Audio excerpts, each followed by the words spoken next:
Imagine standing in your backyard on a Tuesday morning in late January. The air is 15 degrees Fahrenheit, a sharp, dry cold that stings the nostrils and turns your breath into thick white plumes. Most of the neighborhood has surrendered their land to the frost, leaving nothing but brittle brown stalks of last year's corn and dormant grass under a sheet of gray ice. But as you walk toward a small structure tucked against the south side of your home, the smell changes. It shifts from the metallic scent of frozen air to the heavy, sweet aroma of damp earth and crushed mint. You pull back a heavy sliding door made of reclaimed cedar and step down polycarbonate panels, and suddenly the winter disappears. Inside, it is a steady 65 degrees Fahrenheit. There is no furnace humming, no electric heaters glowing orange, and no gas lines running into the soil. There is only the sound of water dripping slowly into a bed of gravel, and the sight of deep green kale leaves the size of dinner plates reaching toward the low winter sun. This is not a miracle. It is a mechanical advantage inherited from 2 millennia of human observation. It is a food system that does not require a grocery store or a power grid to function.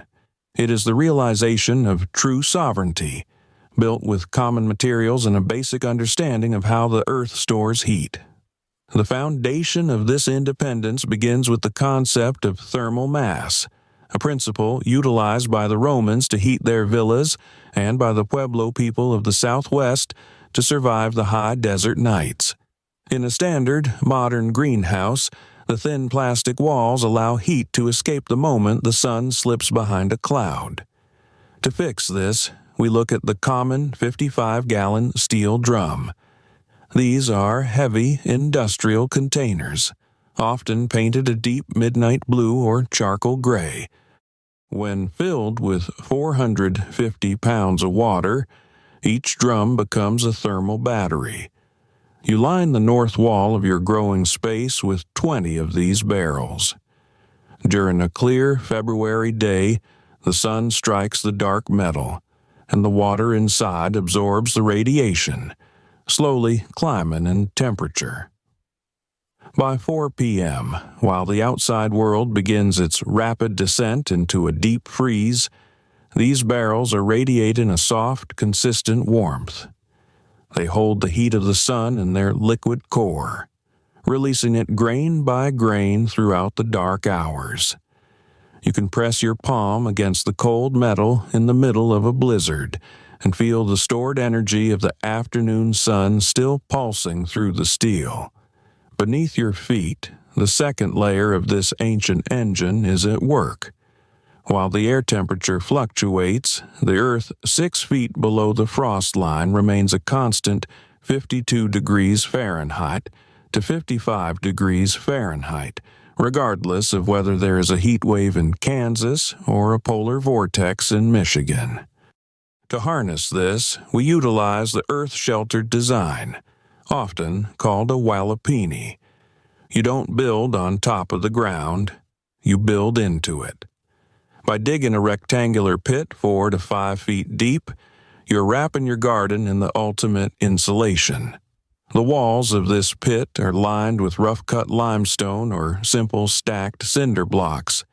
Their hollow cores filled with local sand add even more density. As you stand in the center of this sunken garden, the horizon line is at your eye level. The wind, which carries away heat through convection, simply whistles over the top of the structure, unable to reach the delicate leaves of a lemon tree or the ripening clusters of cherry tomatoes. The soil acts as a thermal blanket, holding the interior environment steady and preventing the roots of your plants from ever feeling the bite of the frost. Now consider the water itself. In a conventional backyard, water is a utility that comes through a plastic pipe and vanishes into the sewer. In a sovereign system, water is a living nutrient loop. At the base of your thermal barrels, you install a simple gravity-fed trough made of galvanized steel. This water doesn't just sit, it moves. It flows through a series of PVC pipes perforated with small holes, buried 6 inches beneath a layer of river rock and coarse pea gravel. This is a sub-irrigation system. Instead of spraying water on top of the soil where it evaporates in the dry winter air, you deliver it directly to the thirsty roots. You watch the water disappear into the gray stones, and minutes later, you can see the dark dampness rising through the soil. The plants respond with an aggressive, prehistoric vigor. A single head of romaine lettuce, grown in this controlled, earth-warmed environment, develops a thick, crunchy rib and a deep emerald color that no store-bought produce can ever replicate. It weighs nearly 2 pounds, heavy with the minerals drawn from the deep, undisturbed silt. This brings us to the biology of the soil. In a modern grocery chain system, the soil is an inert medium, a graveyard of chemicals. In your sunken greenhouse, the soil is a bustling metropolis. You introduce the red wiggler worm, a small muscular invertebrate that spends its life processing organic waste into black gold. You feed them the kitchen scraps, the rinds of watermelons, the tops of carrots, and the husks of old garlic.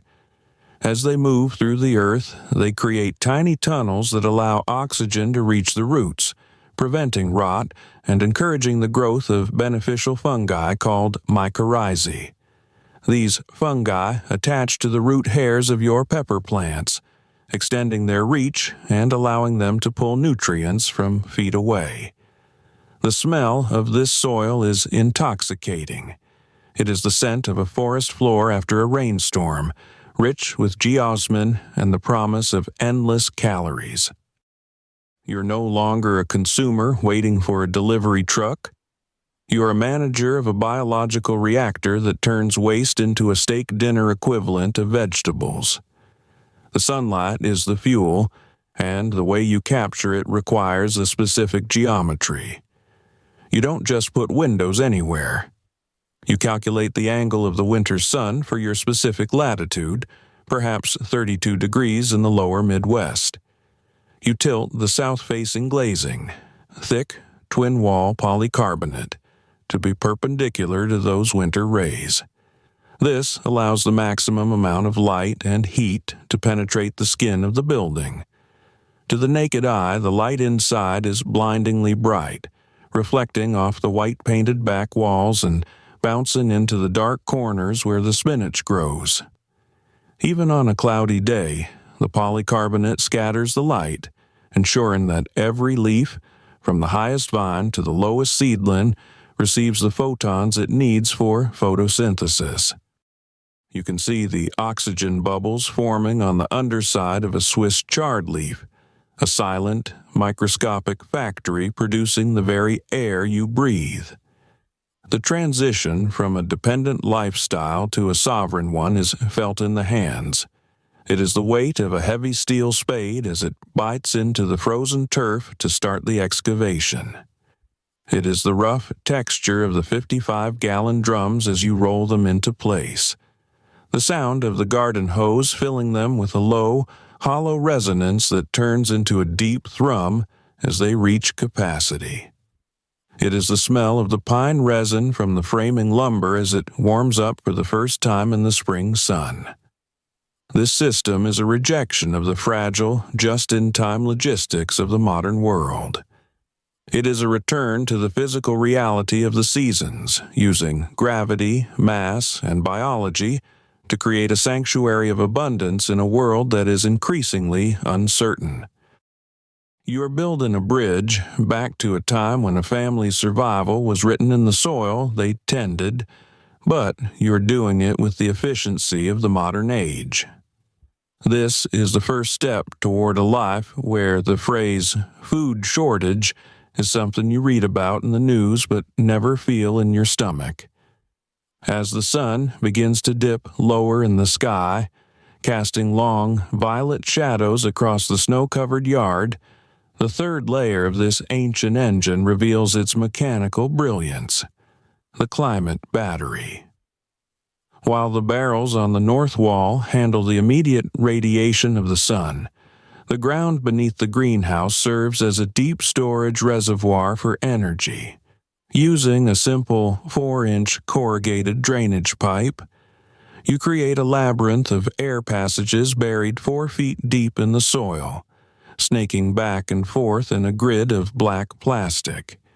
At one end, a small, low-voltage intake fan, no larger than what you'd find in a computer tower, pulls the hot, humid air from the peak of the greenhouse during the heat of the day.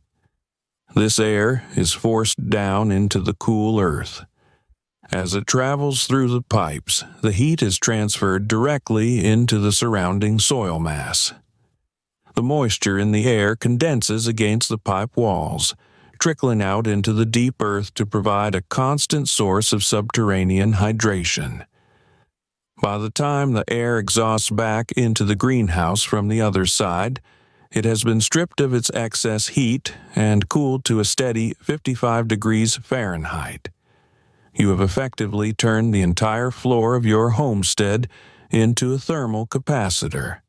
When the sun goes down and the temperature in the greenhouse begins to drop, the process is reversed. The fan continues to run, pulling the now chilled air through the pipes where it picks up the heat stored in the earth throughout the day. This warm air is then pumped back into the structure at the plant level. This is not high-tech engineering. It is the management of air pressure and thermal gradients. You can feel this movement by holding a hand near the exhaust vent. It is a gentle, rhythmic pulse of air that smells of wet limestone and minerals. This constant circulation prevents the air from becoming stagnant, which is the primary cause of mold and fungal diseases in traditional grow-ops. Instead, your tomato plants, standing 6 feet tall and heavy with clusters of deep red fruit, are strengthened by the constant breeze. Their stems grow thick and woody, resembling small trees rather than the spindly vines found in a typical backyard garden. The sheer physical presence of these plants is a testament to the stability of the environment you have engineered. The synergy of these systems creates a microclimate that is entirely decoupled from the local weather forecast. In the middle of a Zone 5 blizzard, while the power lines are humming with the weight of the ice and the neighbors are worrying about their heating bills, your sovereign food system is silent and productive. You walk into the space and find a 10-gallon galvanized tub filled with citrus trees. The lemons are a vibrant, waxy yellow, their skins thick with oils that fill the small room with a sharp, invigorating scent when brushed against. Beside them, the ginger plants are pushing thick, knobby rhizomes through the surface of the dark mulch. These are tropical and subtropical species thriving in a climate where the ground outside is frozen solid for 12 inches. This isn't just about survival. It is about the luxury of high-quality nutrition that cannot be bought at any price. A lemon ripened on the tree in the middle of February has a sugar content and a floral complexity that is physically impossible to achieve in a fruit picked green and shipped in a refrigerated truck across 3 state lines. To implement this on a single-family scale, you don't need a construction crew or a heavy line of credit. You need a shovel, a wheelbarrow, and a commitment to the physical labor of the transition. You start by marking out a 12 by 20-foot rectangle on the sunniest part of your property. You dig. Each shovel of dirt represents a withdrawal from the bank of dependence. You pile the excavated soil on the north side of the pit to create a berm, a massive earthen wall that will act as a windbreak and additional insulation. You source your 55-gallon drums from local food-grade suppliers, Often they are discarded after a single use hold in vinegar or syrup. You wash them out with a mixture of baking soda and water, feeling the weight of the empty steel as you roll them into their permanent home. You stack old bricks or heavy field stones between the barrels to close the gaps, creating a solid wall of thermal mass that feels like the side of a mountain when you lean against it. The maintenance of this system becomes a meditative ritual rather than a chore. Every morning, you spend 10 minutes checking the moisture of the soil by pushing your finger 2 inches into the earth. It should feel like a wrung-out sponge, damp but not muddy. You prune the lower leaves of the indeterminate tomatoes using a pair of sharp, carbon steel shears, the green sap staining your fingers and releasing a pungent herbal aroma that lingers for hours. You check the vents, which are operated by simple wax-filled pistons.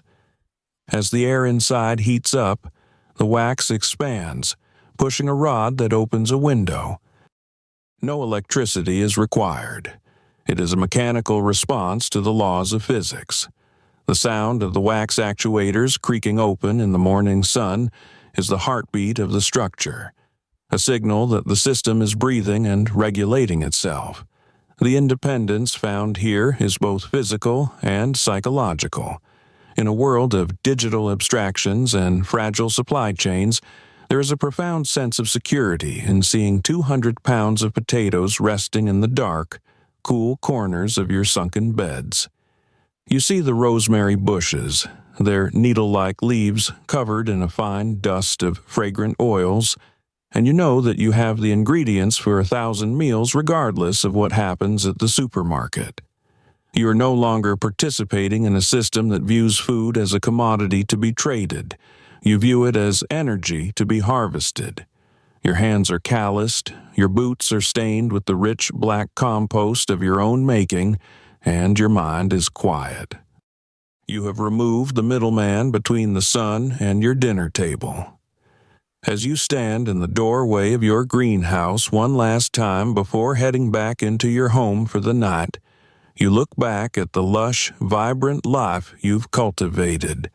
The blue drums are silent, holding the day's heat. The soil is working, the worms are turning, and the air is thick with the oxygen of 100 different species of plants. The sovereign living isn't a dream of the future or a relic of the past. It is a physical reality you built with your own strength. It is the 2,000-year-old wisdom of thermal mass and earth sheltering brought to life in a modern backyard. You pull the heavy cedar door shut and latch it. Outside, the wind begins to howl and the temperature drops towards 0, but it doesn't matter. You have created a world that produces its own warmth, its own water, and its own endless supply of food. You're no longer just a resident of the land. You are the master of its cycles. This is the definition of freedom. This is the end of the age of scarcity.